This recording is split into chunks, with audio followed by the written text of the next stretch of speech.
Bonjour chers frères et sœurs de l'Église de Jésus, nous sommes aujourd'hui le vendredi 27 mai 2022 et nous allons méditer ensemble Romains chapitre 15, des versets 1 à 13. Paul continue dans ce passage à développer le thème qu'il a présenté au chapitre 14. Il s'agit de ses différentes opinions concernant la nourriture. En effet, certains chrétiens ne voulaient pas acheter de la viande vendue au marché puisque celle-ci provenait des sacrifices d'animaux qui avaient été offerts dans les temples païens. D'autres frères et sœurs pensaient que tout était pur aux yeux de Dieu et se permettaient de manger de la viande. Paul va donc conclure ce sujet dans les versets que nous lisons aujourd'hui. Au verset 1 à 7, Paul écrit ceci: « Que les forts portent les faiblesses des autres frères et sœurs, sans chercher leur propre satisfaction, mais celle de leur prochain. » Donc ceux qui sont forts et se permettent de manger de la viande ne jugent pas ceux qui restent végétariens. Que les forts, au contraire, portent les faiblesses des autres frères et sœurs. Que le fort cherche le bien du faible et qu'il l'aide à grandir.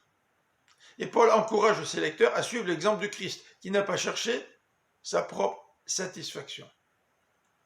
Vivons donc en accord les uns avec les autres, précise Paul, et accueillons-nous les uns les autres pour célébrer la gloire de Dieu le Père.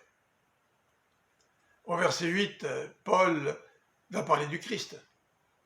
Le Christ est d'abord venu se mettre au service des Juifs pour montrer que Dieu est fidèle en accomplissant les promesses faites aux ancêtres. Au verset 9, Paul va parler encore du Christ, qui est venu maintenant pour les non-juifs, afin qu'eux aussi louent Dieu pour sa bonté. Le peuple de Dieu est composé de juifs et de non-juifs, et il est appelé à vivre d'un même cœur et d'une même voix. Que cette question de nourriture ne vous divise pas, dit donc Paul. L'auteur va terminer cette section par une bénédiction que voici. Que Dieu, qui est l'auteur de l'espérance, vous comble de toute joie et de sa paix par votre confiance en lui. Ainsi, votre cœur débordera d'espérance par la puissance du Saint-Esprit.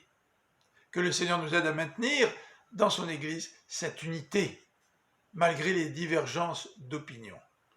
Je vous invite à écouter la prédication de l'Église de Jésus dimanche matin à 10h sur notre chaîne YouTube.